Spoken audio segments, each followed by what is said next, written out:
ज्योतिष किसी एक ऋषि या महर्षि के वर्णन नहीं है, ये कम से कम 4 ऋषियों का हम कहते हैं 4 स्तंभ है ज्योतिष के। 4 स्तंभ है ज्योतिष के। ज्योतिषी जो हैं वो आजकल क्या है कि लाल किताब के पीछे भाग रहे हैं जी। जबकि लाल किताब जो है वो वैदिक ज्योतिष है। लाल किताब कहता है कि जिस घर में आपका शुक्र अच्छा फल देगा हम उस घर के उपाय करके आपको अच्छे फल देंगे। अगर शनि हमें डिसिप्लिन समझा रहा है कि अब ये काम नहीं करना तो मत करो, अगर वो करोगे तो नुकसान ऑब्वियसली होगा। और वैसे ही हम राहु केतु की बात करें, राहु जब देता है तो बहुत देता है, राहु जब नहीं देता बिल्कुल नहीं देता। जैसे एक कहावत है कि राहु चाहे तो इंसान फर्श से अर्श पे, अगर राहु चाहे तो अर्श से फर्श पे। समय आपका जन्म हुआ उस टाइम आपके प्लैनेट्स कौन से लैटिट्यूड और लॉन्गिट्यूड पे स्ट्रक्चर थे, उसके बेसिस पे हम वो क्या है कैलकुलेट करते हैं। उसके बेसिस पे ही सारे कैलकुलेशन होते हैं। इष्ट का चयन कैसे करें, इष्ट देवता का। मैं जैसे कोई भक्त है, नॉर्मल सा व्यक्ति है, वो सिर्फ पूजा पाठ करता है, नॉर्मल भक्ति करता है, नाम जप करता है, और उसके ऊपर अगर किसी ने तंत्र क्रिया किया तो क्या लगेगा? नमस्कार, मैं हूँ आयुष उपाध्याय एंड आज हमारे show smile and talk with Ayush में एक बेहद ही खास मेहमान आए हुए हैं। वैदिक ज्योतिषी के अच्छे ज्ञाता पंडित आदर्श शर्मा जी। बहुत बहुत स्वागत है सर आपका हमारे शो में। बहुत धन्यवाद आपका। कैसे हैं आप? बहुत बढ़िया, आप सुनाइए कैसे हैं आप? बहुत बढ़िया सर। 2026 शुरू हो गया है और हमारा 9 वर्ष शुरू हो जाएगा होली के बाद से जी। सो उस 9 वर्ष में क्या क्या चीज़ें होने वाली हैं आज हम आपसे बात करेंगे।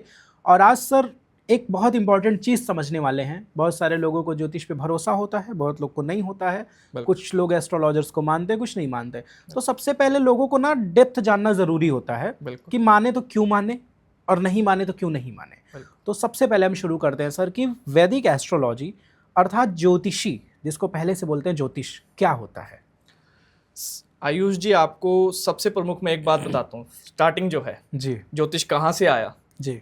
ज्योतिष किसी एक ऋषि या महर्षि के वर्णन नहीं है, ये कम से कम 4 ऋषियों का हम कहते हैं 4 स्तंभ है ज्योतिष के। 4 स्तंभ है ज्योतिष के। जी। ओके। महर्षि पराशर, जिन्होंने हम कहते हैं जो होरा शास्त्र है वो लिखा। उसके बाद महर्षि भृगु जी, जिन्होंने भृगु सहित लिखा जी। उसके बाद हम बात करते हैं हमारे ऋषि जमीनी, जिन्होंने जमीनी सूत्र लिखा। उसके बाद जो हमारे हैं ऋषि वराहमिहिर, जिन्होंने असल में ज्योतिष को विज्ञान में कैसे प्रस्तुत किया वो समझाया, ज्योतिष कैसे विज्ञान है। जी। उसके बाद अगर हम बात करते हैं कि जो वैदिक ज्योतिष है उसके 4 प्रकार हो गए। वैदिक ज्योतिष के 4 प्रकार होते हैं। 4 प्रकार हो गए। ओके। जैसे हमने कहते हैं कि ज्योतिषी जो हैं वो आजकल क्या है कि लाल किताब के पीछे भाग रहे हैं जी, जबकि लाल किताब जो है वो वैदिक ज्योतिष से ही निकली। वैदिक ज्योतिष से लाल किताब निकली हुई है बिकॉज वो शॉर्टकट है, वो बताते हैं जिंदगी जीनी कैसी है, कैसे जीनी है। हमने लाल किताब ये बताता है हमें कि अगर हमें कोई प्रॉब्लम है तो हमने, जैसे हम कहते हैं 7वां घर जो होता है वो हमारा एस्ट्रोलॉजी में कहते हैं 7वां घर जो हमारा होता है वो मैरिड लाइफ का होता है, उससे हम कैसे अपनी अच्छी बना सकते हैं। लाल किताब कहता है कि जिस घर में आपका शुक्र अच्छा फल देगा हम उस घर के उपाय करके आपको अच्छे फल देंगे। ओके, उसी का पार्ट है, वैदिक ज्योतिष का पार्ट है लाल किताब। बिल्कुल। वहां से चीजें निकलती हैं और लाल किताब रिजल्ट बताता है कि इस तरह से ये चीजें करनी है और ऐसे ऐसे होगा। Great sir. सर ज्योतिष में बहुत सारी चीजें, बहुत सारे अफवाह होते हैं, बहुत सारे झूठ बोले जाते हैं। मैंने कई ज्योतिषियों को देखा है, छोटे मोटे, वो लोग क्या करते हैं, किसी का भी डेट ऑफ बर्थ नोट करेंगे और वो न्यूमरोलॉजी कर रहे हैं कि क्या कर रहे हैं वो पता नहीं है, बस वो डेट ऑफ बर्थ नोट करेंगे। उसके बाद बताएंगे आपके सर में दर्द रहता है, आपके कमर में दर्द रहता है, आपके पेट में परेशानी रहती है, खाना नहीं पचता है। और जो मतलब शॉर्टकट ज्योतिषी होते हैं, जो मैंने बहुत कॉमन देखा है, आप सबके लिए सब कुछ करते हैं लेकिन आपका अपना कोई नहीं है, आप अपने पूरे परिवार के लिए मरते हैं, लेकिन ये होता है सामने वाले के ब्रेन पे डायरेक्ट अटैक करने का। तो क्या क्या चीज़ें ऐसे हो सकती है सर? डेट ऑफ बर्थ से क्या क्या बताया जा सकता है? सर एक ना कॉमन बात है, आजकल प्रॉब्लम सबको है। सबको है सर, हर एक इंसान अपनी लाइफ में टेंशन में है। हाँ। अगर हम बात करें, ज्योतिष क्या बताता है, समय बताता है किस टाइम कौन सी प्रॉब्लम आएगी, कब तक चलेगी, कब खत्म होगी। रेमेडी असर करते हैं लेकिन ग्रह देखे जाते हैं। जैसे कहते हैं ना, धर्म देखा जाता है, इंसान का कर्म देखा जाता है।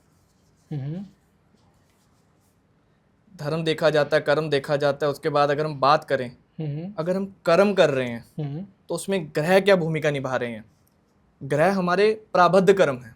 आपको पता ही होगा 3 तरह के कर्म होते हैं, प्रारब्ध कर्म, संचित कर्म, आगमी कर्म। प्रारब्ध जो हमने किए, संचित जो हम भोग रहे हैं, आगमी जो कर रहे हैं। तीन तरह के हमारे संचेत जो हम भोग रहे हैं, प्रारब्ध प्रारब्ध जो हमने पुराना। किए, संचित जो भोग रहे हैं, आगमी जो कर रहे हैं। ओके। उसके बाद बात आती है कि हम ज्योतिष को कैसे कर्म के साथ जोड़ते हैं। प्रारब्ध जो हमने कर्म किए उसके अनुसार हमारे ग्रह जो है हमारे सामने आते हैं। ओके। जैसे मैं सीधा कहता हूँ 70% इंसान की किस्मत काम करती है, 30% इंसान की मेहनत काम करती है। अगर मौका मिलेगा तो मेहनत करोगे ना, मौका ही नहीं मिलेगा तो मेहनत का क्या फल है। सही बात है, पहले मौका भी तो मिलना चाहिए मेहनत करने के लिए। बिल्कुल, अपॉर्चुनिटी इज इम्पॉर्टेंट। बहुत सही बात बोला सर आपने। सर ग्रहों का क्या स्थिति है? जैसे लोग बोलते हैं कि शनि की 7.5 है। मैंने गांव में अक्सर देखा है, कोई भी ज्योतिषी के पास जाता है या फिर नॉर्मल पंडित जी के भी पास जाता है तो पंडित जी बताते हैं अरे यार तुम्हारा पंचांग, तुम्हारे तो 7.5 ही चल रही है। सामने वाला डिस्टर्ब, बाबा क्या करें। फिर दूसरा आदमी आया, तुम्हारे बढ़ैया है। तीसरा आया, तुम्हारा राहु नहीं ठीक है। सर आपको मैं छोटी सी बात बताता हूँ। शनि, राहु, केतु 3 ग्रह देखते हैं। जैसे राहु केतु राक्षसी ग्रह हैं और मंगल और शनि पाप ग्रह हैं। ठीक है, आपको सीधा बताता हूँ कि इंसान क्या है, पहले वो डर जाते हैं। पहले डर जाते हैं। बिल्कुल, शनि कोई वो थोड़ी पनिशमेंट थोड़ी देने आया, दंड थोड़ी देने आया आपको, वो आपको डिसिप्लिन सिखाने आया है। शनि वरदान है। अगर आप शनि को समझें, आप मेहनत को समझें, शनि बताता है कब मेहनत करनी है। जैसे चंद्र राशि से जब शनि प्रवेश करता है 12वें भाव में तो हमारा चरम शुरू होता है। चंद्र राशि से जब शनि 12वें भाव में प्रवेश करता है तो जी हमारा स्टार्ट होता है। शनि का 7.5 जो है 2.5 साल वो 12वें पहले और दूसरे भाव में जाता है। ओके। पहले भाव में आता है जब वो मध्यम होता है, दूसरे भाव में जब आता है तो वो खत्म होता है। जैसे सर लोग बताते हैं कुछ लोग कि शनि की 7.5 होती है तो बहुत नुकसान होने लगते हैं। समझने की हम कहते हैं ना कि हम अगर किसी चीज को समझ लें, अगर शनि हमें डिसिप्लिन समझा रहा है कि अब ये काम नहीं करना तो मत करो। अगर वो करोगे तो नुकसान ऑब्वियसली होगा। और वैसे ही हम राहु केतु की बात करें, राहु जब देता है तो बहुत देता है, राहु जब नहीं देता बिल्कुल नहीं देता। जैसे एक कहावत है कि राहु चाहे तो इंसान फर्श से अर्श पे, अगर राहु चाहे तो अर्श से फर्श पे। मतलब राहु का बहुत बड़ा रोल है, कह सकते हैं। हम कुंडली देखनी पड़ती है। जैसे हमारी 12 राशियां ना, मेष, वृषभ, मिथुन, कर्क, सिंह, कन्या, तुला, वृश्चिक, धनु, मकर, कुंभ, मीन, वैसे ही हमारे 9 ग्रह हैं, उनका भी बहुत बड़ा कमाल है। 12 भाव का भी बहुत बड़ा कमाल है, 360 डिग्री का भी बहुत बड़ा कमाल है, दशा का भी बहुत बड़ा कमाल है। सब कुछ मिलाना पड़ता है। बिल्कुल सर एक बहुत चीज़ नोटिस होती है, एक 27 नक्षत्र हैं तो 27 नक्षत्रों के अनुसार एक 27 नाम की पूजा होती है। जब किसी बच्चे का जन्म होता है तो 27 दिन बाद उसकी पूजा होती है। अगर वो किसी स्पेशल ऐसे नक्षत्र में उसका जन्म हो जाता है तो अब इसमें कुछ ज्योतिषी कहते हैं ना, जैसे ये भी मैंने देखा, मेरे साथ में खुद ये चीज़ हुई थी। मेरे बेटे का जन्म हुआ था तो मेरे दादाजी ने बताया था कि वो 27 में पड़ा हुआ है, उसका जो नक्षत्र है वो 27 दिन पे पूजा होगी और उसको तुम मत देखना। लेकिन दादाजी तो गांव में थे उस टाइम, तो जिस पंडित जी से हमें पूजा करवाना था जब 27 का, तो उन्हें जब बुलाया गया तो वो भी देख रहे हैं तो वो कह रहे नहीं बस हल्का सा टच है। तो हमने कहा नहीं पूजा तो कराना ही है। तो हल्का सा टच वाला सीन क्या है सर? मैं आपको बताता हूँ, आजकल क्या है कि इंसान के समझने में बहुत बड़ी भूल है। 7 नक्षत्र अगर लगन में आते हैं या फिर चंद्र राशि में आते हैं तो गंडमूल कहते हैं उसे। 7 नक्षत्र होते हैं, अगर उसमें बच्चा पैदा होता है तो गंडमूल में पैदा हुआ, हम ऐसे कहते हैं। मूल, हाँ गंडमूल समझ गए। फिर वो गंडमूल की पूजा करवाई जाती है। हमारे जो रिचुअल्स है ना वो उतने ही ज़्यादा हमारे लिए इम्पोर्टेंट है जितने ज़्यादा हमारे कर्म करने इम्पोर्टेंट है। रिचुअल्स असल में ये नहीं होता कि हमें पूजा कर दी तो हमें फल कैसे मिलेगा। मेन ये होता है जब हम पूजा करते हैं तो हम अपने देवी देवताओं को आह्वान करते हैं कि हम पूजा कर रहे हैं, इस पूजा को सफल बनाएं। बिकॉज क्योंकि हमारे देवी देवता जो हैं वो एनर्जीज के रूप में हैं, वो कोई ह्यूमन फॉर्म नहीं है। जैसे आपने सुना होगा साउंड फ्रिक्वेंसीज है ना, वैसे मंत्र हमारे अब कंठ इतने ज़्यादा स्ट्रांग नहीं है कि हम जब मंत्रों का उच्चारण करते हैं तो वो ध्वनि पैदा कर पाएं। लेकिन कहीं ना कहीं 10% वो ध्वनि पैदा होती है, कहीं ना कहीं 10% पैदा होती है। बिल्कुल। जैसे आपने सुना होगा नासा ने भी वो किया है कि पृथ्वी के जो गैलेक्सी की जो साउंड है जो वो ओम है। हाँ, जो सूर्य के आसपास जो गैलेक्सी की यूनिवर्स की साउंड है वो ओम की आवाज़ आती है। वैसे कईयों ने रिसर्च किया है, जैसे हम कोई भी पूजन का काम करते हैं, कुछ भी करते हैं तो हम पहले कितने शुद्ध मंत्र बोलते हैं, उसके पहले हमें कितना शुद्ध होना पड़ता है। हर ब्राह्मण पूजा नहीं करवा सकता। कई पूजन जो हैं वो ऐसे होते हैं जो ब्रह्मचरी कराते हैं, जो बाल ब्रह्मचारी होते हैं। सिर्फ ब्रह्मचारी ही कराते हैं, बाल ब्रह्मचारी होते हैं। बाल ब्रह्मचारी। सर ब्रह्मचारी का अर्थ क्या होता है? जैसे प्रेमानंद महाराज जी कुछ और कहते हैं और पंडित जी लोग कुछ और कहते हैं, जैसे अभी आपने बोला कि सिर्फ ब्रह्मचारी करा सकते हैं। ब्रह्मचारी का अर्थ आपके मायने में क्या है? जो गृहस्थ जीवन में नहीं होते। जो गृहस्थ जीवन में ना हो वही ब्रह्मचारी है। जी बिल्कुल। प्रेमानंद महाराज जी की एक वीडियो आई थी, परम पूजनीय, तो उन्होंने एक बात कही थी कि वह भी ब्रह्मचर्य का पालन है जो सिर्फ अपनी पत्नी के अधीन रहे।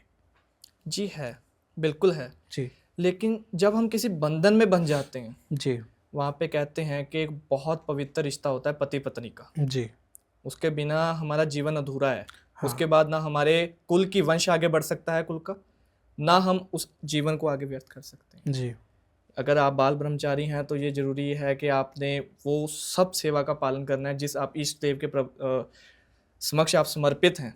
जी जैसे अब हनुमान जी के आपने देखा होगा बाल ब्रह्मचारी, हनुमान जी भी बाल ब्रह्मचारी थे। जी उन्होंने कभी विवाह नहीं किया।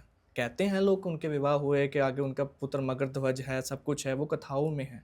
अगर हम देखें तो वो बाल ब्रह्मचारी हैं। हम्म, तो इसके कारण क्या है कि जब हम बाल ब्रह्मचारी में आते हैं तो हमें उन हर नियम की उल्लंघना नहीं करनी होती, उसका पालन करना होता है। मतलब बाल ब्रह्मचारी का अर्थ यह है कि उन्हें गृहस्थ जीवन से दूर रहना है। बिल्कुल। बाकी ब्रह्मचारी वह भी हैं जो सिर्फ अपनी पत्नी के अधीन है, लेकिन वो बाल ब्रह्मचारी नहीं है। जी। बाल ब्रह्मचारी का अर्थ ही ये है कि पूर्णतः मतलब पूर्णतः एकदम संन्यास वाला सीन है। बिल्कुल। अगर ब्रह्मचारी की बात करें, ब्रह्मचर्य इसी को बोलते हैं। कुंडली में भी देखा जाता है, संन्यास योग बनता है जब कुंडली में। अच्छा, कुंडली में भी संन्यास योग बनता बृहस्पति है। शनि का एक योग बनता है जिसे संन्यास योग कहा जाता है। उसके बाद इंसान का क्या है, जीवन में जब विवाह होता है कुछ समय बाद विवाह टूटने के ऐसे बन जाता है कि डाइवोर्स होने के चांसेस बन जाते हैं। उसके बाद इंसान का मन ही उठ जाता है कि मैंने शादी विवाह नहीं करवाना, अकेले जीवन अपना व्यतीत करूंगा मैं। तो कुंडली से बन जाता है संन्यास योग। कुंडली में देखा जाता है क्योंकि जो ग्रह हैं इनकी गति, समय बहुत कुछ मैटर करता है। सर एक बहुत बड़ी चीज़ है, बहुत बड़ा कन्फ्यूज़न है, मांगलिक मंगल दोष, ये क्या है? और क्या सच में अगर मांगलिक पार्टनर है और सामने वाला पार्टनर मांगलिक नहीं है तो दूसरे पार्टनर को दोष पहुंचता है, उसकी मृत्यु होती है, क्या है? इसको क्लेरिफाई करिए प्लीज। आपको ना एक छोटी सी बात बताता हूँ। लोगों ने क्या है कि मंगलिक दोष को वैसे कहा जाता है, कूजा दोष कहा जाता है। कूजा दोष, मंगलिक होना ना होना लोगों ने इतना बड़ा बना दिया। किसी को कहेंगे, कोई ब्राह्मण कहता है कि आप मांगलिक है, वो डर जाता है जैसे कैंसर हो। वो आपने देखा होगा, वो डर जाता है कि हाँ जैसे कैंसर हो। हाँ। मांगलिक होना, जो मांगलिक होते हैं वो आपने देखा होगा हाजिर जवाब होते हैं, उनके फेस पे तेज बहुत होता है। जो मांगलिक होते हैं वो तेज बहुत होते हैं, बहुत तेज होते हैं वो, उनके मुख पे भी बहुत तेज होता है। क्योंकि मंगल क्या है, वो रक्त कहते हैं ना, जो हमारा रक्त है वो मंगल है। जैसे मांगलिक होना जो कहते हैं हम 12वें घर में मंगल बैठ जाए, पहले घर में मंगल बैठ जाए, चौथे घर में मंगल बैठ जाए, 7वें घर में बैठ जाए, 8वें घर में बैठ जाए, तो क्या कहते हैं, मांगलिक है। अगर शनि काट करता हो तो आंशिक मांगलिक है।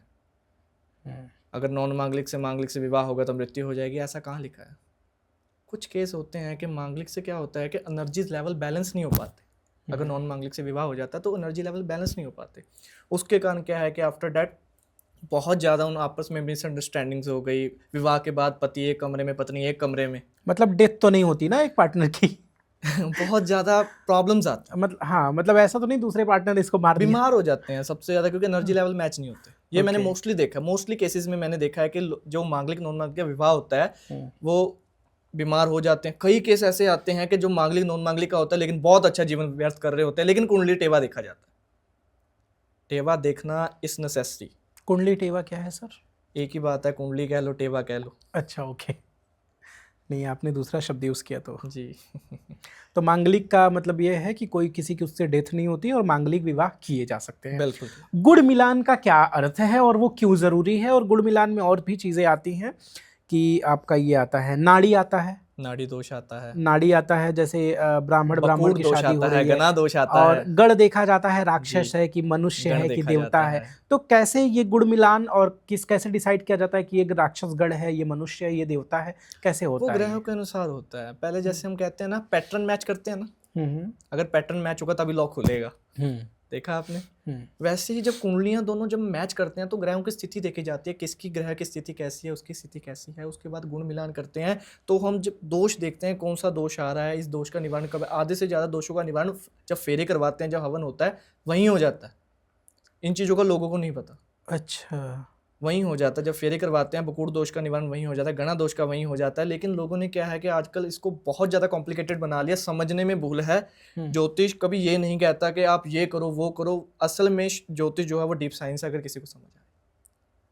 वो भी एक ग्रंथों में से एक ग्रंथ है। मतलब ये बताइए, जैसे लड़की राक्षस है, लड़का मनुष्य है, क्या दोनों का विवाह संभव है?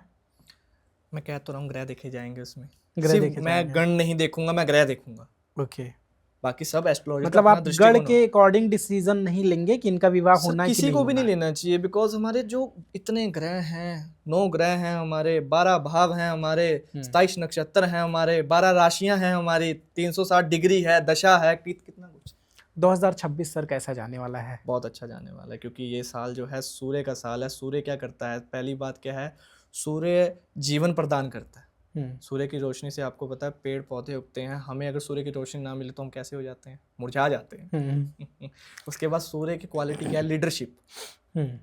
हाँ, इस साल कुछ जो देश हैं उनमें आपस में भिड़त हो सकती है, कुछ प्रॉब्लमेटिक सिचुएशन बन सकती है ना। बाकी सूर्य का साल लोगों के लिए बहुत बढ़िया है, बहुत बढ़िया, बहुत बढ़िया। सर ग्रह, इसमें ग्रह भी देखे जाएंगे, राशियां भी देखी जाएंगी। कईयों के लिए बहुत अच्छा है, कईयों के लिए मध्यम है, कईयों के लिए क्या है कि ये थोड़ा सा कॉम्प्लिकेटेड है। अगर देश विदेश पे बात करें, एक मेरी एस्ट्रोलॉजर से बात हुई थी पॉडकास्ट पे, तो उन्होंने बताया था कि जो बॉर्डर इश्यूज हैं हमारे देश में वो इस साल खत्म हो जाएंगे। बिल्कुल चांसेस हैं, चांसेस है, बिकॉज सूर्य का साल है। मैं कहता हूँ जिसमें लीडरशिप क्वालिटी होगी वो इस रेस को विन कर लेगा। मतलब इस साल हमारे यहाँ के बॉर्डर इश्यूज खत्म हो जाएंगे, चांसेस हैं। Okay, great. सर लग्न को कुंडली का आत्मा कहा जाता है, बहुत अच्छे से समझा सकता हूँ आपको ये बात मैं, समझाइए प्लीज। शरीर बिना आत्मा के क्या है? कुछ नहीं है सर, डब्बा हो जाएगा तुरंत।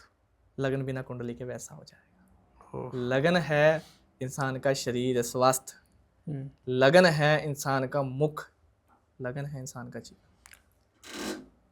क्योंकि साइंस इतनी ज़्यादा प्योर है, जो हमारी एस्ट्रोलॉजी है वो इतनी ज़्यादा प्योर है, समझने की देरी है। जो एस्ट्रोलॉजिकल जो है हमारी एस्ट्रोलॉजी जो है, ये इतना ज़्यादा हमें अच्छा प्रभाव दे सकते हैं अगर हम इसे समझें। इसके रेमेडी भी काम करते हैं, अगर रेमेडी हमें समझ आए। अब मैंने कईयों को देखा, वो कहते हैं हमने वास्तु के सभी उपाय कर लिए, हमारे घर में फिर भी प्रॉब्लमेटिक है। वास्तु एनर्जी तब काम करती है अगर आपके घर में साफ सफाई है। सबसे बड़ी चीज काम करेगी, साफ सफाई रखेंगे, वहां देवी देवते आते हैं। मंदिर में कभी आपने देखा है जहाँ पे भगवान विराजमान है वहां पे कभी गंदगी हो? कभी नहीं होगा। अगर कुछ अर्पित समर्पित कुछ भी किया जाता है तो उसे साथ के साथ उन्हें भोग लगा के हटा लिया जाता है। तुरंत भोग लगा के हटा दिया जाता है जी। ये चीज़ें हैं। सर प्रसाद का क्या महत्व है? जैसे भोग लगाना एक नॉर्मल चीज़ हो गई, ठीक है, लोग लगाते हैं, घर में भी लोग पूजा करते हैं, तो भोग लगा के जो पूजा करता है उस व्यक्ति को तुरंत प्रसाद ग्रहण कर लेना चाहिए कि कुछ देर भगवान के पास छोड़ना चाहिए? जैसे अगर मैं अपनी खुद की ही बात बताऊं तो मैं जब पूजा करता हूं तो पूजा करने के बाद मैं भोग लगाता हूं, भोग लगाने के बाद जब सारी चीज़ें हो जाती है तो मैं खुद प्रसाद को ग्रहण करता हूं सबसे पहले, फिर किसी को देता हूं। तो आपके अकॉर्डिंग क्या है प्रसाद, कैसे यूज़ करना चाहिए? अकॉर्डिंग देखा जाए तो कहा जाता है कि जो हम प्रसाद जो हम भोग लगाते हैं ना, कम से कम भी उसे काफ़ी समय तक भगवान के आगे हमें रखना चाहिए। ज़्यादा से ज़्यादा देर तक रखना चाहिए, 1.5-2 घंटे रखना चाहिए कम से कम। ओके। उसके बाद पहले हमें उसका दान करना चाहिए प्रसाद का। जैसे कहते हैं ना प्रसाद बांटा जाता है, क्योंकि सबसे पहले हम हैं भगत, हम हैं सेवक, सबसे पहले भगवान की जो कृपा है वो सब में बंटनी चाहिए। जैसे सर सत्यनारायण भगवान के कथा के अनुसार ये देखा गया है, आपने तो कई बार पढ़ा होगा, तो उसमें ये कहा गया है कि जब सत्यनारायण भगवान की पूजा करो तो पंडित जी पहले यजमान को प्रसाद देते हैं, जो पूजा करवाता है पहले वो प्रसाद ग्रहण करता है, उसके बाद प्रसाद लोगों में बांटा जाता है। उनकी आपने कथा सुनी होगी सत्यनारायण भगवान की, कैसे सत्यनारायण भगवान जो है प्रकट हुए, कैसे उन्होंने सब कथा सुनी होगी। वो कथा इतना बड़ा आंसर है ना, इसका जवाब कथा आंसर देती है, उसके लिए हमें समय ज़्यादा निकालना पड़ेगा। सर ग्रह ज़्यादा ताकतवर होते हैं कि इंसान के कर्म? ग्रह की अपनी भूमिका है, कर्म की अपनी भूमिका है। दोनों बैलेंस कैसे होते हैं? बैलेंस ऐसे होते हैं, ग्रहों की अपनी गति है, कर्म हम अपने सोच के करते हैं, सही गलत का हमें पता है। ग्रहों ने संभावना स्थितियां बनानी है, लेकिन कर्म हमने करने। जैसे कहते हैं ना, बृहस्पति जो हैं वो आपकी स्थितियां बनाएंगे, शनि आपकी परीक्षा लेंगे, बृहस्पति देवी बाद में रिजल्ट देंगे आपको। सर जैसे लोगों के विवाह में देरी होता है, मैं ऐसी बहुत सी लड़कियों को देखता हूँ शादी के लिए परेशान है, शादी उनकी नहीं हो पा रही है, तो उनको ऐसे कौन से उपाय करना चाहिए कि उनका शादी का योग बन जाए? फर्स्ट ऑफ ऑल ना मैं आपको बताऊं, कोई भी स्पेसिफिक उपाय मैं ऐसे बता दूं उसे लगे ना, क्या बेनिफिट है उसका? नहीं लगेगा। कुंडली देख के जब तक उन्हें स्पेसिफिक बताया नहीं जाता कि उनका सातवें घर का स्वामी कहाँ विराजमान है, सातवें घर में कौन सा ग्रह विराजमान है, हम उसे उपाय नहीं बता सकते। मतलब अगर किसी लड़की की शादी में बहुत ज़्यादा डिले हो रहा है तो कहीं ना कहीं वो कुंडली दोष ही है। बिल्कुल है, कुंडली दोष नहीं होता, कुंडली में ग्रहों की स्थिति खराब होती है, लेकिन हम बहुत अच्छा रिजल्ट ले सकते हैं अगर हम कुंडली को समझ के उसके अकॉर्डिंग चेंजेस करें। तो अगर उसके अकॉर्डिंग रेमेडीज करें तो रेमेडीज करें, थोड़े बहुत चेंजेस करें। जैसे एक ना उपाय है, कहते हैं कि 43 दिन तक क्या है कि पानी में हल्दी डाल के नहाना चाहिए, सोमवार से शुरू करना शादी चाहिए के लिए जी। उसके बाद क्या है, 7 सोमवार शिव जी का व्रत रखना चाहिए। ये हमारे पारंपरिक जो पिछले समय से चलते आ रहे हैं वो वाले उपाय हैं। बाकी कुंडली के उपाय काफ़ी होते हैं, जैसे 7 पतासे के हैं, सिर 7 पारी घुमा के मंदिर चढ़ा के हैं। ये तो है नहीं कि भगवान खुद आएंगे आपकी शादी करने, लेकिन स्थितियाँ बनती है, योग बनते हैं। ओके, स्थितियाँ और योग बनती हैं, उसके बाद ही कोई चीज़ इस तरह से हो पाती है। अगर हम राशियों की बात करें तो ये 2026 मेष राशि के लिए कैसा है? मेष राशि का मालिक कौन है आपको पता है? कौन? मंगल। मंगल। सूर्य देव का आगे अगर हम बात करें तो सूर्य देव की साल चल रहा है। हाँ, तो मंगल जो है हम कहते हैं कि सूर्य देव के साथ पूरे लिंक्ड है, फुली लिंक्ड है। इस साल मंगल जो मेष राशि है उनका कैसे रहेगा, अपनों से अनबन, मेष राशि का अपनों से अनबन रहेगा, चांसेस बन सकते हैं। ओके। कारोबार में उन्नति, कारोबार में उन्नति होगी काफ़ी। विवाह में थोड़ा सा ऐसे खिटपिट चलेगी, लेकिन बहुत अच्छी जर्नी रहेगी। सर एक चीज़ है ना, जिसके कारोबार में उन्नति हो जाती है फिर अपने भी अपने हो जाते हैं। यही तो लॉजिक है। हाँ, जब अपने अपने नहीं होते ना तो इंसान क्या है, ईगो में भी काम करता है। हाँ, करेक्ट, लॉजिक समझना जरूरी है। Right sir, right sir. Nawaz कुंडली में D9 क्या होता है? नवाज कुंडली में D9 जो है वो विवाह के बाद काम करता है। वो बताता है कि विवाह के बाद आपकी ज़िंदगी कैसी रहेगी। कैसे पता चलता है ये? ग्रहों की स्थिति से, कौन से भाव में कौन सा ग्रह बैठा है। आपको परफेक्टली मैं अगर बताऊं तो 7वां घर देखा जाएगा, उसमें कौन सा ग्रह बैठा है। जैसे कहते हैं ना गोचर, अगर हम देखें कि D9 में आपके 7वें घर में बृहस्पति विराजमान है, जो आपकी आने वाली बहू होगी, हम कह सकते हैं वो संस्कारी होगी। और अगर राहु बैठा है तो चांसेस बना देता है कई बार डाइवोर्स के, विवाह होने के बाद डाइवोर्स के चांसेस। अच्छा, राहु होता है तो डाइवोर्स के चांसेस बना देता है। लेकिन स्थिति देखी जाती है, ग्रह के साथ की राशि देखी जाती है, कौन सी राशि विराजमान है। अगर हम बात करें धनु राशि की तो ये साल कैसा रहेगा? धनु राशि में आपको बताऊं, पहले 12 राशि हैं, मेष, वृषभ, मिथुन, कर्क, सिंह, कन्या, तुला, वृश्चिक, धनु, मकर, कुंभ, मीन। तो धनु राशि जो है वो आपकी 9वीं राशि आ गई। 9वीं राशि बृहस्पति मालिक हो गए। बृहस्पति देव क्या है? गुरु है। गुरु है। इस साल उनके लिए बहुत अच्छा है, बुरा कुछ नहीं होता, स्थितियाँ थोड़ी बहुत खराब हो सकती हैं। सर एक बहुत कॉमन क्वेश्चन है, कई एस्ट्रोलॉजर से मैंने पूछा, सबके अलग अलग जवाब आते हैं। मेरे पिताजी का भी यही क्वेश्चन रहता है मोस्टली। जैसे मेरा नाम आयुष है, ठीक है, लेकिन जन्म के समय जो पंचांग से जो नाम निकाला गया है वो नाम कुछ और है। उस नाम का नक्षत्र के हिसाब से उसका अक्षर निकाला गया है, तो नक्षत्रों के अनुसार जो उसका अक्षर है वो है फ, और जो हमारा डेली नाम है वो अ से शुरू हो रहा है। तो दोनों राशियां बदल गई, अ से मेष हो गया और फ से आपका धनु हो गया। बिल्कुल, ठीक है। अब ये देखना है कि जो हमारी डेली लाइफ चल रही है, डेली लाइफ में हमें किस राशि को फॉलो करना चाहिए या फिर अपनी लाइफ में। सर मैं कहता हूँ आपको अपने कर्म को फॉलो करना चाहिए, राशि को नहीं।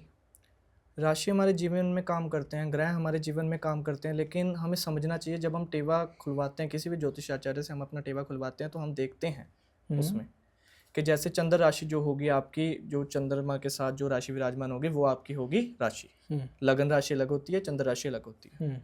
ठीक है, उसके अकॉर्डिंग हम देखें तो आपको दशा अगर शनि की चल रही है, आप मेष राशि को फॉलो करके क्या करोगे?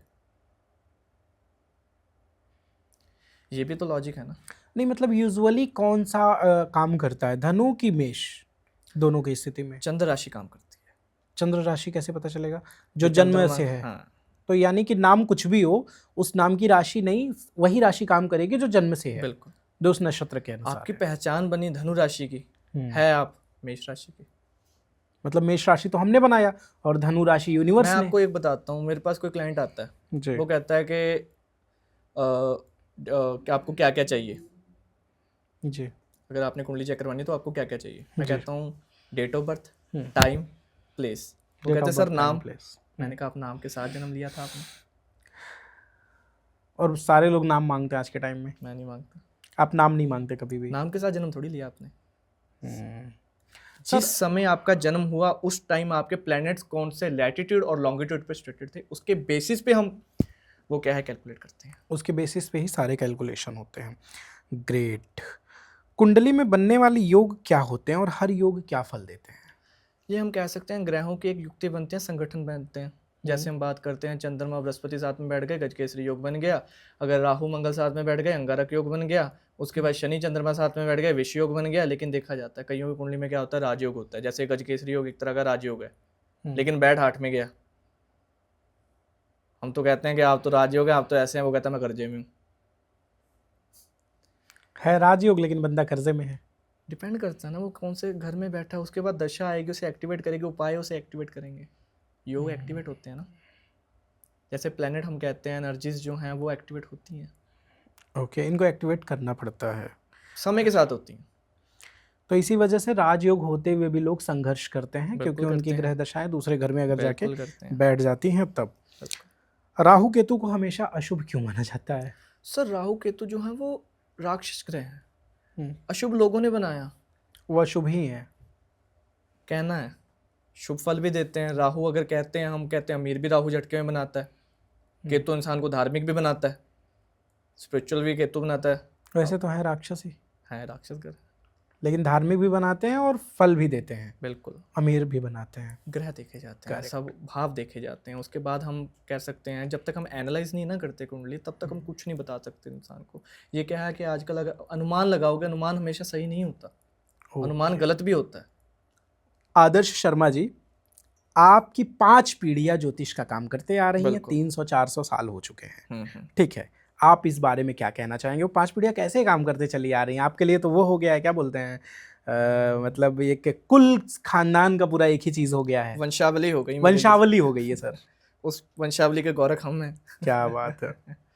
ऐसा है कि मैं अब एस्ट्रो आदर्श शर्मा के नाम से, चलो एक कर्म मुझे मिला है, एक भगवान की तरफ से एक मिला है कि मुझे एक कल्याण करना है, कि जितना मुझे बेनिफिट मैं कर सकता हूँ किसी का, मैं करता हूँ अपने कर्म द्वारा।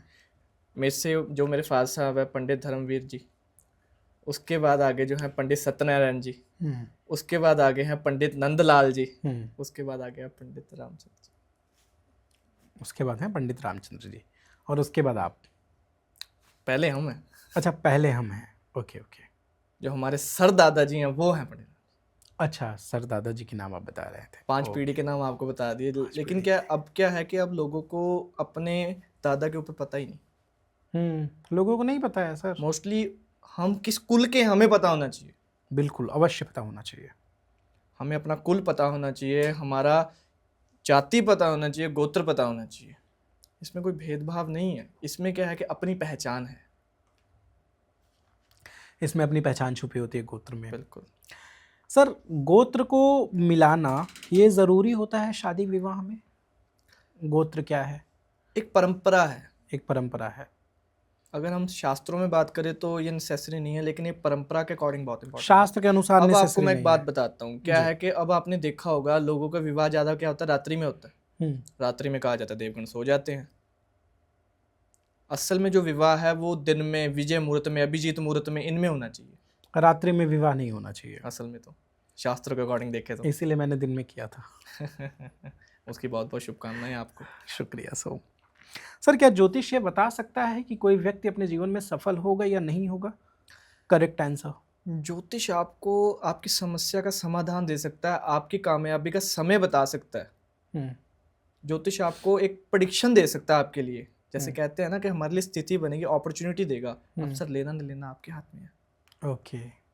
क्या ज्योतिष मृत्यु का डेट बता सकता है? कहा जाता है, जैसे हम 4 स्तंभों की बात कर रहे थे। पहली बात तो ज्योतिष क्या है? ज्योतिष की फुल फॉर्म अगर मैं आपको बताऊं, ज्योति और ईश। ज्योतिष, ज्योति हो गया प्रकाश। ओके। ईश हो गया हमारा ईश्वर, ईश्वर, ईश्वर का दिया हुआ प्रकाश। ज्योति और प्रकाश। ओके, ईश्वर का दिया हुआ प्रकाश मतलब ज्योतिष। हमारे वेदों से ही निकला है, 4 वेदों से, हम्म ठीक है जी। यजुर्वेद, अथर्ववेद, सामवेद, ऋग्वेद, इनमें से ही निकला है। हम्म। उसके बाद हम कहते हैं कि ज्योतिष को नेत्र कहा गया है 4 वेदों का। ज्योतिष को 4 वेदों का नेत्र कहा गया है। जैसे जैसे हमारे महान महर्षि हुए हैं, जी। वो पल पल की आपको प्रेडिक्शन बता सकते थे, पल पल की। अगर हम उतनी कैलकुलेशन करें, उतना एनालाइज करें किसी भी टेबल को, हम बता सकते हैं, लेकिन उसके लिए बहुत मेहनत करनी पड़ती है। मतलब ये है कि बहुत पढ़ना पड़ेगा, बहुत बिल्कुल, पढ़ना बिल्कुल, पड़ेगा, तब बिल्कुल, चीज़ें बिल्कुल। आएंगी। मैं नहीं कहता कि कोई एस्ट्रोलॉजर, देखो हर कोई अपने गुण में निपुण है, हम्म, लेकिन परफेक्ट आजकल मैं कहता हूँ अब एक विज्ञान है, कोई भी समुद्र है, कोई भी परफेक्ट नहीं है, सबको परफेक्ट बनने की ट्राई करनी पड़ती है। सबको ट्राई करना पड़ता है। सर, समुद्र विज्ञान क्या होता है, समुद्र शास्त्र? असल में सब शास्त्र को हम कहते हैं कि समुद्र विज्ञान है, क्योंकि समुद्र की तह तक कोई नहीं पहुंच सकता, वैसे ही ज्ञान की तह तक कोई नहीं पहुंच सकता। समुद्र विज्ञान वैसे हस्तरेखा को भी कहा जाता है, हम्म, जैसे पामिस्ट्री होती है, हस्तरेखा को भी समुद्र विज्ञान कहा जाता है। लेकिन करता जो जो करते थे वो पहले थे। अब क्या है कि सबको इजी वर्क चाहिए, एस्ट्रोलॉजर्स को भी इजी वर्क चाहिए कि हम कंप्यूटर पे हमने डिटेल्स डाली और हमारे पास सीधा कुंडली आ गया, उसके बाद हमने एनालाइज की और बताया। ओके, तो ये चीज़ें काम करती हैं। बिल्कुल। राइट। हम कैसे जानेंगे कि हमारे इष्ट कौन है? इष्ट का चयन कैसे करें, इष्ट देवता का? सिंपल सा है, बहुत सिंपल है। जी। 5वें घर में जो सी राशि है वो आपके इष्ट देव है। कैसे, थोड़ा उस सा राशि इसको के डिफाइन according। करके बताइए। मेष राशि के हनुमान जी हो गए। हम्म, जैसे अगर बात करें वृषभ राशि के, हम कहते हैं माँ लक्ष्मी जी हो गए। ग्रहों के अनुसार हमारे देवी देवता जो हैं वो प्रकट है। ग्रहों के अनुसार। जी। ओके, क्या ऐसा भी होता है कि हमारे इष्ट पिछले जन्म से ही तय होते हैं? तो हम ग्रहों की बात कर रहे हैं, वो प्रारब्ध कर्म ही तो है, एक आईना दर्पण ही तो है हमारे लिए। हमारे पिछले ग्रह जन्मों से हमारे ही चले आ प्रारब्ध रहे कर्म दर्पण ही है वो। हैं। मेडिकल एस्ट्रोलॉजी क्या है सर?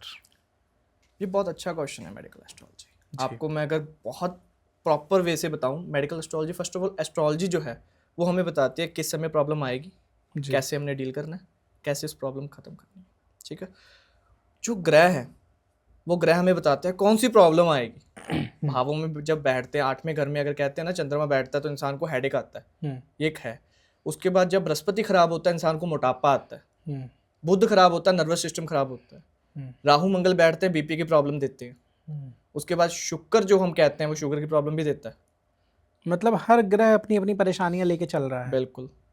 जैसे हम कहते हैं ना सूर्य देव जो हैं वो हमारे आंखों की प्रॉब्लम देते हैं जब खराब होंगे, तब जब खराब स्थिति में जाएंगे। बिल्कुल।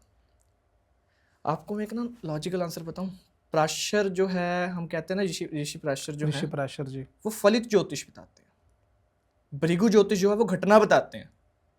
जमीनी जो सूत्र है, जमीनी सूत्र, वो हमें कर्म बताते हैं। और जो हमने बात की वर्महेर ज्योतिष जो है वो हमें बताते हैं कि ज्योतिष विज्ञान कैसे है। फलित ज्योतिष क्या है? प्राशरी ज्योतिष जो है, जिसको हम कहते हैं होरा शास्त्र जिसे हम कहते हैं। क्या है होरा शास्त्र? होरा शास्त्र ऐसे है कि उसमें देखो ज्योतिष में क्या है, स्पेस एंड टाइम की कैलकुलेशंस है। ऋषि प्राशर ने क्या किया, टाइम को नहीं छेड़ा, स्पेस को डिवाइड कर दिया। टाइम को नहीं छोड़ा, टाइम को नहीं छेड़ा, स्पेस को डिवाइड कर दिया। स्पेस को डिवाइड कर दिया। ओके सर, होरा क्या होता है? जैसे एक चीज़ बहुत इंट्रोड्यूस होती है, हॉरोस्कोप तो होता है, चलिए एक चीज़ बहुत इंट्रोड्यूस होती है सर, ये आपका हर दिन लोग देखते हैं, बहुत सारे लोगों को देखा है, लोग राहु काल अवॉइड करते हैं। सर करना चाहिए। क्यों करना चाहिए? एक बात बताओ सर, अगर आपके टीचर ने आपको कहा है कि ये काम नहीं करना, फिर आप वो काम करते, क्या होता है? हाँ, नुकसान तो होता है, टीचर बोल रहे नहीं करना तो। राहु काल राक्षस काल है, जिसमें हम कहते हैं राहु काल होगा तो कोई इंसान जैसे गाड़ी भी नहीं निकलवा रहा है तो उसके चांसेस बन जाते हैं एक्सीडेंट के। ये रियलिटी है, ये प्रैक्टिकल है। प्रैक्टिकल है। मोस्टली क्या होता है, लोग कहते हैं नहीं हमारा नहीं हुआ, वो गाड़ी उनके लिए कर्जा बन जाती है। मतलब कुछ तो उनको लॉस जाएगा, प्रॉब्लमेटिक बनेगा अगर राहु काल में कोई भी बहुत नई चीज कर रहे हैं तो। फिर सीधी सी बात है सर, फिर हमारी जो पूर्वज हैं फिर वो विवाह भी राहु काल में करते, अगर राहु काल इतना अच्छा होता। राहु काल कहीं ना कहीं डिस्टर्बिंग है, सो दैट्स व्हाई। राहु काल 24 घंटे में कितनी बार आता है? एक बार ही आता है। सिर्फ एक बार आएगा, दिन में या रात में कभी भी? ओके, मोस्टली दिन में ही आता है। मोस्टली दिन में ही आता है। विजय मुहूर्त भी आता है, अभिजीत मुहूर्त भी आता है, प्रातः काल भी आता है, सभी आता है। जैसे हमारे राम मंदिर अयोध्या की बात करें तो उनकी जो स्थापना है वो अभिजीत मुहूर्त में हुई है, जो 1 सवा घंटा, पौना घंटा, आधे घंटे इतने का ही आता है। उतने देर में हुई थी। तुरंत मुहूर्त जैसे। सबसे ज्यादा शुभ मुहूर्त कौन कौन से हैं? जिन अभिजीत मुहूर्त और विजय मुहूर्त सबसे अभिजीत ज्यादा मुहूर्त। शुभ।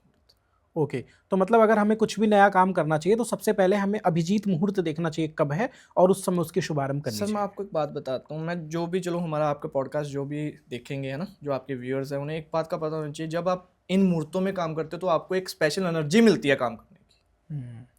उसके बाद आप देखिए, जब भी हम कोई पूजन करवाते हैं उससे पहले हम एक मंत्र का आह्वान करते हैं, ओम अपवित्र पित्रायम सर्वस्थायं गोतुप्यर अमृतल पुंडरीकाक्ष स्वाबंत्राय शुचे। अगर हम मूली भी बांधते हैं हाथ पे तो उसके लिए भी करते हैं, ये न भद्रो बलि राज ऐदान इंद्रो महाबला तेन तो अमनु बुद्धि नामे माचल माचल। तिलक भी लगाते हैं तो भी करते हैं, केशव न गोविंद बाराय पुरुषोत्तम नमः तल में प्रसिद्ध तू कांति लक्ष्मी शोक सुभागुल मतुल सप्तम धाराय में। जी। हम जब दीप भी चलाते हैं तो भी कहते हैं, शुभ करता कल्याण आरोग्य धन संपदा शत्रु बुद्धि विनाशाय दीप ज्योति नमस्तुताय। कितने शुद्ध हैं ये मंत्र और कितने ज्यादा एनर्जी प्रोड्यूस करते हैं जब भी हम मंत्र बोलते हैं। जैसे मैं सबको बताता हूँ कि जब लेडीज कोई भी, जिन्हें सबसे ज्यादा डर लगता है, उन्हें महिषासुर मर्दनी करना चाहिए। जो आपने सुना भी होगा, ये गिरि नंदिनी नंदित मंदनी विश्व विनोदिनी नंदिनुते गिरिवर विंदेश रोदिनी वासनी विष्णु विलासनी जिष्णुते भगवते हे शतकंठ कुटुंबनी बोर कृते जय जय हे महिषासुर मंदनी रम्य कपलधरी शैलसुते रम्य कपलधरी शैलसुते। अब आप सोच सकते हैं कितनी ज्यादा एनर्जी मिलती है इंसान को। बहुत एनर्जी मिलती है सर, आपने बोला मेरे गूज़बम्स आ गए। यही होता है जो एनर्जीज को फील कर ले। बिल्कुल, आपके साथ बैठ के बहुत पॉजिटिविटी फील हो रही है। अरे शुक्रिया सर। तो ये चीज़ें होती हैं, ठीक है। कौन से ऐसे उपाय लोगों को, जैसे सर एक होता है ना डेली पूजा करना, एक बहुत कॉमन क्वेश्चन है मेरा। क्या होता है सर, अभी एक हमारे साथ एक पॉडकास्ट में एक लोग आए थे तो उन्होंने बोला कि मतलब मैं हिंदू मुस्लिम की बात करने नहीं आया हूँ आपसे, मैं सिर्फ एक टॉपिक बता रहा हूँ कि कितना भी कैसी भी कंडीशन हो जाए एक मुस्लिम अपनी नमाज नहीं छोड़ सकता, लेकिन एक हिंदू अपना बिजनेस अपना कारोबार पहले देखता, उसके बाद वो मंदिर पूजा चूज़ करता है। ऐसा ऑलमोस्ट होता है। बहुत सारे लोग ऐसा करते हैं ना कि जैसे उनकी रोज़ पूजा करने की आदत है, रोज़ पूजा करते हैं, लेकिन अगर उन्हें कहीं अर्जेंट जाना है, निकलना है, तो पूजा छोड़ देते हैं। आपको एक ना लॉजिकल आंसर दूं सर? बताइए सर। जब घर में मंदिर है तो बाहर मंदिर जाके हमें पॉजिटिविटी क्यों मिलती है? सर मैं बाहर मंदिर जाने की ही बात नहीं कर रहा हूँ, मैं आपकी बात समझ गया, मैं आपके टॉपिक पे आ रहा हूँ जी। हम बाहर जाते हैं ना पॉजिटिविटी के लिए, हाँ। घर में शायद वो वाली पॉजिटिविटी नहीं मिलती। मंदिर तो मंदिर है, घर में भी वही है, बाहर भी वही है। एक्चुअली क्या है कि आजकल जो हमारी आदत होनी चाहिए ना पूजा करनी, वो हमने अपना रिचुअल बना लिया कि जब हमने अच्छा काम करना है तो सिर्फ हमने हवन पूजा पाठ करना है, अदरवाइज जो हाथ जोड़ के प्रणाम करके। It should be habit. या क्या बात है भगवान, मैंने आपको एक ना स्टोरी सुनाता हूँ आपको जी। कान्हा जी की आपने स्टोरी सुनी है, जब उन्होंने कहा था गोवर्धन पर्वत की पूजा करो, जबकि हर साल वो इंद्रदेव की करते थे। इंद्रदेव रुष्ट हो गए, होंगे ले आए वो। अगर किसी भगवान की पूजा पाठ, आप किसी भगवान के लिए आप अपने आप को समर्पित करते हो ना, तो उसे हैबिट बनाओ। अगर आप वो चीज छोड़ेंगे तो वो आपको प्रॉब्लमेटिक रहेगा। अच्छा, एक आध दिन के लिए मिस हो जाए तो कोई प्रॉब्लम नहीं, लेकिन परमानेंट नहीं छोड़ सकते। नहीं होनी चाहिए। कभी एक बार ही नहीं किए थे कृष्ण जी ने, एक बार ही नहीं करने दिए। उन्होंने गोवर्धन पर्वत का इतना बड़ा, वो कहा कि इतना महान पर्वत है, इन्होंने हमें कितने हवा, कितने तूफान, कितने से बचाया है, फिर भी इंद्रदेव रुष्ट हो गए। ये बात तो एक बार की थी। सर एक बात बताइए, जैसे मान लीजिए आप प्रतिदिन हनुमान जी की पूजा करते हैं, ठीक है, तो आप प्रतिदिन सुबह उठते हैं, नहाते धोते हनुमान जी की पूजा करते हैं, लेकिन ऐसा सिचुएशन आया कि आप उस दिन पूजा नहीं कर पा रहे हैं, तो क्या मनन पूजा, जो मन की पूजा होती है, वो स्वीकृत होती है? जैसे मान लीजिए आपकी रोज की आदत है कि आप हनुमान जी के नाम से एक धूप बत्ती लगाते हैं, दिया जलाते हैं। सर मैं आपको एक बात बताता हूँ, आस्था क्या है? आस्था तो सर भावना है, भाव है वो। बस ये जरूर थोड़ी है कि वो हैंडीकैप है तो वो पूजन नहीं कर सकता, उसके अंदर श्रद्धा नहीं है। आपने हाथ से पूजन थोड़ी करना है, भाव से करना है ना। श्रद्धा भगवान के समक्ष आप कैसे समर्पित करते हो?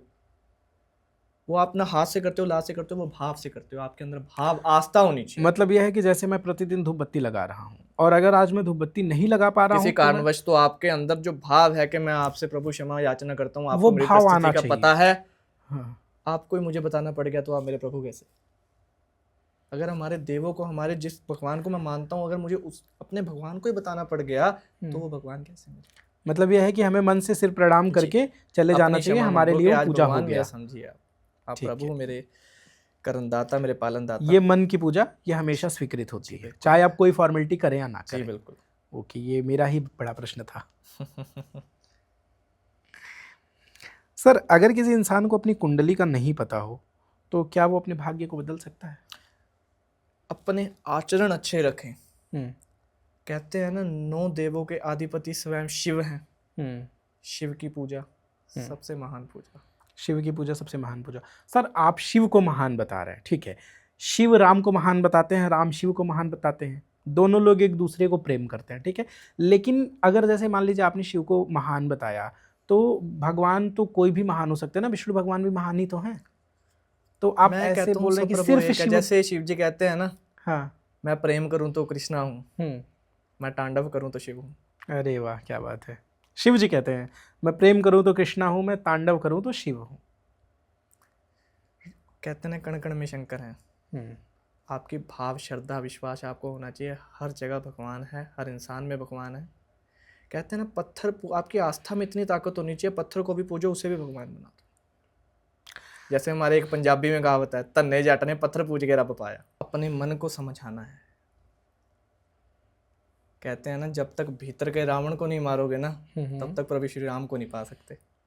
भीतर का रावण क्या है सर? आज के टाइम में तो सबके अंदर है। सबसे बड़ा आपके अंदर जब कुदृष्टि आती है ना, गलत भाव आता है, तो आप स्वयं रावण है। सर गलत भाव लोगों के मन में आता है, इसके पीछे कोई वैदिक कोई ज्योतिषी कारण है? राहु केतु।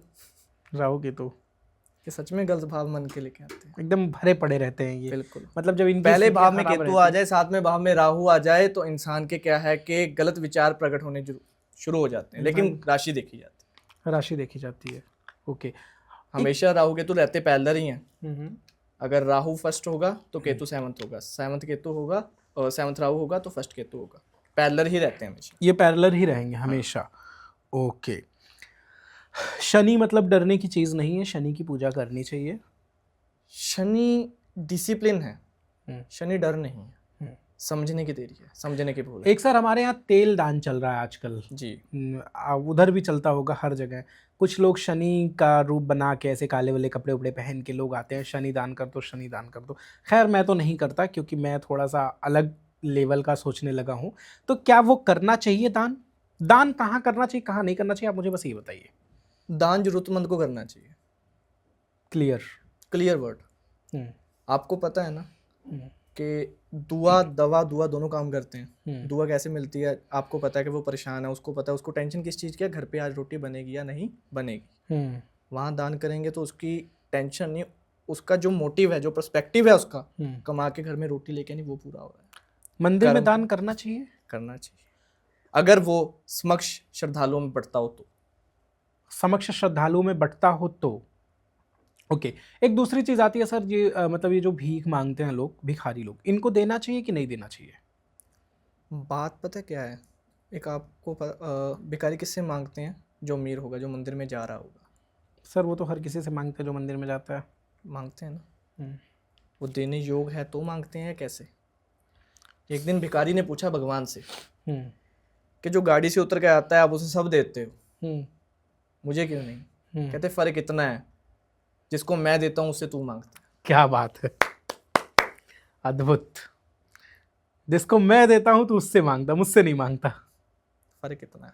उन्होंने मांगने का पेशा बना लिया वो भी इंसान से। इंसान तो भगवान के आगे है। और अगर इंसान श्रद्धालु सेवक है तो उसे एक बात कहनी चाहिए, भगवान भी आके गए ना तुझे क्या चाहिए, तो सामने से कहोगे भगवान मैं तो आपका सेवक हूँ, आप बताओ मैं आपकी सेवा में क्या कर सकता हूँ। तेरा तुझको अर्पण क्या लागे मेरा, सब कुछ तेरा, सब कुछ तेरा। करेक्ट सर, बहुत अच्छी बात सर। मतलब आपसे बात करके ना जो मज़ा आया आज तक कभी नहीं आया। इतना परफेक्ट जवाब आप हर चीज़ का दे रहे हैं और बहुत शॉर्ट में दे रहे हैं। सबसे ज़्यादा कमाल की बात ये है सर, लंबी बातें करके कभी हम किसी चीज़ को विश्लेषण नहीं कर सकते। किसी चीज़ की विशेषता है ना, तो मैंने क्या कहा, 2.5 अक्षर का ज्ञान, 2.5 अक्षर का प्रेम, समझने में सिर्फ अंधेर। सर सबसे ज़्यादा क्या ज़रूरी है, ज्ञान ज़रूरी है कि भक्ति? अगर भक्ति है ना तो ज्ञान भी कुछ नहीं है, प्रेम भी कुछ नहीं है, युद्ध भी कुछ नहीं है, कुछ भी कुछ नहीं है अगर भक्ति है। क्योंकि उसमें हमने खुद को ही, स्वयं को ही भगवान के आगे समर्पित कर दिया कि भगवान मैं ही तेरे आगे, कुछ नहीं। जैसे जो पूजा पाठ लोग करते हैं तो उसमें बहुत सारे अलग अलग तरह के तांत्रिक भी आजकल हो गए हैं, जो लोगों के ऊपर अलग अलग क्रियाएं कर देते हैं। कोई तांत्रिक किसी चीज़ को कोई धमकी देता है, कोई किसी को कोई चीज़ की धमकी देता है। तो इन चीज़ों में जैसे कोई भक्त है, नॉर्मल सा व्यक्ति है, वो सिर्फ पूजा पाठ करता है, नॉर्मल भक्ति करता है, नाम जप करता है, और उसके ऊपर अगर किसी ने तंत्र क्रिया किया तो क्या लगेगा? जब आपको पता है इंसान जब रोने लगता है ना, और किसी प्रभु किसी ईश्वर का परम भक्त रोने लगता है, तो स्वयं प्रभु आते हैं। ना तंत्र चलता है ना मंत्र चलता है, वहाँ आस्था चलती है। मतलब आस्था से बड़ी कोई तंत्र और कोई मंत्र नहीं है। भक्ति से बड़ा क्या है? भक्ति से बड़ा कोई नहीं है। सर, मंत्रों में कई बार लोगों से गलतियां हो जाती हैं। जैसे मान लीजिए लोग पूजा कर रहे हैं, तो प्रकार प्रकार की संस्कृत में मंत्र होते हैं, तो समझ में आता है, फिर भी त्रुटियां तो होनी है। अगर संस्कृत मंत्रों की बात करें, छोटी मोटी त्रुटियां हो जाती है। अब जैसे यही मंत्र उमा पवित्र पवित्रो वा सर्वावास्तम, तो इस मंत्र में कई लोग थोड़ा सा गलती कर देते हैं, कई लोग बहुत अच्छा बोलते हैं। तो क्या गलत हल्का सा भी उच्चारण हो जाता है तो मंत्र काम करता है या नहीं करता है? भगवान को पता है कि मेरा भक्त है, मेरा आह्वान कर रहा है। आपको पता है कि ब्राह्मणों को देव क्यों कहा जाता है? क्यों? आपको एक शॉर्ट स्टोरी में बताऊं? जी। जो देवी देवते हैं उनका आह्वान हम कैसे करते हैं? कैसे? मंत्रों से, पूजन पाठ करके। हम्म। मंत्र कौन बोलता है? किसके अधीन है मंत्र? ब्राह्मणों के अधीन है मंत्र। तो भगवान किसके अधीन हुए? भक्त के तो अधीन होते हैं ना भगवान। तो जो इंसान ब्राह्मण है और मंत्रों का आह्वान करके भगवान को कर रहा है, वो किसके लिए आह्वान कर रहा है? ब्राह्मण जब आप पूजा करवाते हैं तो आपकी पूजा करता है ना ब्राह्मण, आपके लिए मंत्र उच्चारण करता है ना ब्राह्मण, यजमान के लिए करता है ना। ब्राह्मण के पास दो शक्तियां हैं, खुद भगवान के आगे नमस्कार करने का और अपने यजमान के लिए भी नमस्कार करने का। क्या बात है, ये ब्राह्मण के अंदर शक्तियां हैं। एक चीज़ और है सर, कई बार ये भी मैंने देखा है, कई जगहों पे हो जाता है कि जब पंडित जी पूजा कराने जाते हैं तो देखिए क्या है कि पूजा में बहुत सारे रिचुअल होते हैं। जैसे श्री सत्यनारायण भगवान का कथा ही हो गया, तो वो पूजा करा रहे हैं लेकिन कराते वक्त उनके माइंड से कोई चीज़ मिस हो गई। जैसे या तो कलावा बांधना भूल गए, या तो पूजा कराते कराते यजमान को तिलक लगाना भूल गए, कोई चीज़ मिस हो जाती है। तो कई बार यजमान उन्हें ज्ञान देने लगते हैं कि आप ऐसा भूल गए, आप पूजा गलत करा रहे हैं। इसमें फल किसको मिलता है, पंडित जी को मिलता है कि यजमान को? आपके अंदर ना क्या भाव शुद्ध होना चाहिए। कर्म सब है, गिलास उठा के यहाँ रखना भी कर्म है। आपके अंदर भाव शुद्ध होना चाहिए। भगवान आपकी आस्था देखते हैं, आपका दी हुई भेंट में। अब आपको मैं कहता हूँ 1 लाख रुपए जाके मंदिर में चढ़ा दो, मैं जाके वहाँ पे 10 रुपये दे चढ़ा के आ रहा हूँ, बात कितनी है कि भाव की। आपने 1 लाख रुपए दिए, मैं भगवान को दे रहा हूँ, मैंने 10 रुपये दिए कि भगवान ये शायद जो मैंने आपको अपने कमाए हुए धन से थोड़ा सा भी धन आपको दिया है, शायद ये किसी और के काम का, मैं आपका सेवक हूँ, शायद इससे किसी और की उन्नति लिखी। तो सारा खेल भाव का ही। अगर भाव है तो मंत्र भी गलत हो सकते हैं, तंत्र तो काम ही नहीं करेगा। श्रद्धा है तो सब कुछ हो सकता है। श्रद्धा है तो सब कुछ हो सकता है। जैसे कहते हैं ना, कड़ कड़ में ईश्वर है, तो कड़ कड़ में ईश्वर का वास है। आपकी श्रद्धा में ताकत होनी चाहिए, आस्था में ताकत होनी चाहिए। Great sir. कृष्ण भगवान का जो चरित्र है वो बहुत अलग है, बहुत यूनिक है। लोगों को आप क्या मैसेज देना चाहते हैं? लोगों को अपनी डेली लाइफ में ऐसे कौन से यूज़ करने चाहिए कि वो क्या बोलते हैं, मेरा थोड़ा सा कुछ आ रहा था यार, वो चला गया, कुछ बहुत अच्छी चीज़ आई थी। डेली लाइफ में ना आपको एक छोटा सा मैं मूल गान बताऊं? हाँ सर बताइए। डेली लाइफ में ना एक मंदिर को अपना हिस्सा बनाइए काम का। जैसे ऑफिस जाना जरूरी, अपने राइस मिल में जाना जरूरी, अपनी जॉब पे जाना जरूरी, तो वैसे मंदिर जाना भी जरूरी। मतलब जैसे डेली लाइफ में सारी चीज़ें ज़रूरी है, वैसे मंदिर जाना ज़रूरी है। और लोगों को कौन से ऐसे डेली लाइफ सर मंदिर कैसे कोई जा पाएगा? मान लीजिए घर में तो मंदिर है, वो रोज़ मंदिर कैसे जाएगा? घर का मंदिर कौन सा कम है, माँ बाप ही आपके मंदिर है। मतलब पूजा और श्रद्धा भाव डेली होनी चाहिए। अगर आप अपने माँ बाप की सेवा करते हैं ना, तो वो भी बहुत बड़ा धर्म है। आपको एक आंसर बहुत अच्छा बताऊं, कहते हैं ना कर्म बड़ा के धर्म बड़ा। जब हम धर्म का कर्म करते हैं, धर्म कभी बुरा अच्छा नहीं होता, कर्म हम गलत सही कर सकते हैं, धर्म तो एक ही अच्छा। सोचने का भाव है हमारा। आपकी एक बहन है, एक माँ है, एक पत्नी है, तीनों को देखने की दृष्टिकोण अलग है, वो धर्म। यही धर्म है। धर्म वही ये कर्म है। धर्म ये नहीं है कि जो अलग अलग तरह के पंथ है, ये धर्म नहीं है। वही कर्म। धर्म हमारे सच्चे कर्म ही है। जैसे भीष्म पिताजी जब बाणों की सैया पे लेटे थे, युधिष्ठिर जी ने पूछा सबसे बड़ा धर्म कौन सा, सबसे बड़ा कर्म कौन सा? विष्णु धर्म सबसे बड़ा, विष्णु कर्म सबसे बड़ा। वो करना कैसे है? सबका सत्कार करके, सर सबसे प्यार कुंडलिनी क्या होती है? कैसे जी? कुंडलिनी कुंडलिनी शक्ति जिसे हम कहते हैं कि हमारे भीतर 7 सूत्र होते हैं, उसे कुंडलिनी शक्ति कहा जाता है। ये हर कोई आम आदमी को जागृत करना चाहिए। आप अपने दिए गए, भगवान के दिए गए कर्म कर लें, बहुत सर्वश्रेष्ठ है मेरे को। वही सर्वश्रेष्ठ है। जैसे मैंने रामायण देखा है, तो मैं पढ़ तो नहीं पाया रामायण, लेकिन रामानंद सागर जी की देखिए तो उसमें उन्होंने काफ़ी चीज़ें दिखाई है और वाल्मीकि रामायण से उन्होंने उठाया। तो उसमें एक चीज़ हमने देखा कि जो महर्षि थे, जो गुरु जी जिन्होंने राम जी को शिक्षा दी थी, जब शिक्षा खत्म हो रही थी तो उस अंत खत्म होने के समय में उन्होंने राम और लक्ष्मण का कुंडलिनी जागृत किया। बिल्कुल। और जब उन्होंने कुंडलिनी जागृत किया तो उन्होंने बताया कि राम कुंडलिनी जागरण के बिना एक मनुष्य का शरीर एक डब्बे जैसा है, एक खोखले जैसा है। अब ये बात कितना लॉजिकल है, क्योंकि आज के टाइम में तो किसी के नहीं है, मतलब यहाँ जितने लोग हैं यहाँ तो किसी के नहीं है, और मतलब लाखों में से किसी एक का होगा। तो ये कितना लॉजिकल है? अगर इतना ज़्यादा लॉजिकल हो तो सबका होना चाहिए। हर कोई काम करता है, फल किसी किसी को मिलता है। रोज इंसान उठता है, भागता है अमीर होने के लिए, होता कोई कोई है। वैसे ही जो शक्तियां हैं, कोई भी शक्ति है, चाहे कुंडलिनी शक्ति है, चाहे हम कहते हैं आध्यात्म, जो आप समझते हैं। कौन सा? आध्यात्म। आत्महत्या? आध्यात्म आत्महत्या समझते हैं? नहीं। कहते हैं खुद को पहचानना सबसे जरूरी है। खुद को पहचानना सबसे ज़्यादा ज़रूरी है। कुंडली शक्ति हमें क्या है कि हम, हमारे प्रारब्ध भी हमें पता होते हैं। कुंडली शक्ति ऐसी है। अच्छा, जब हमारी कुंडलिनी जागृत होती है तो हमारे प्रारब्ध हमें पता चल जाते हैं, पिछले जन्म। उसी को पास्ट लाइफ रिग्रेशन बोलते हैं। बिल्कुल। आपके पास सभी जो आपके उत्तर है प्रभु। नहीं उत्तर नहीं है सर, मैं पूछ रहा हूँ आपसे। बहुत अच्छा कन्वर्सेशन था सर, आपने इतनी अच्छी बातें बताई, इतने छोटे छोटे आंसर्स करके इतने बड़े सवालों का आपने जवाब दे दिया है कि मेरे सवाल कम पड़ गए, और आपके पास जवाब बहुत शॉर्ट में और बहुत क्लियर, इतनी क्लियरिटी के साथ जवाब देना कोई आपसे सीखे। मैं तो आपसे बहुत कुछ सीखा हूँ आज कि आपसे बात करके कि कैसे किसी भी बड़ी चीज़ का जवाब एक शॉर्ट में दे दिया जाए, और इतना छोटा जवाब कि सामने वाले को समझ भी आ जाए, एक्सप्लेन करने की ज़रूरत ही ना पड़े ज़्यादा। तो आपका आज हमारे शो में आने के लिए बहुत बहुत शुक्रिया। हमें बहुत अच्छा लगा कि आपने अपना बेहद कीमती समय निकाले आप और हमारे पास आए, आप शो में आए, इसके लिए आपका बहुत बहुत शुक्रिया सर। Thank you. आपका भी बहुत बहुत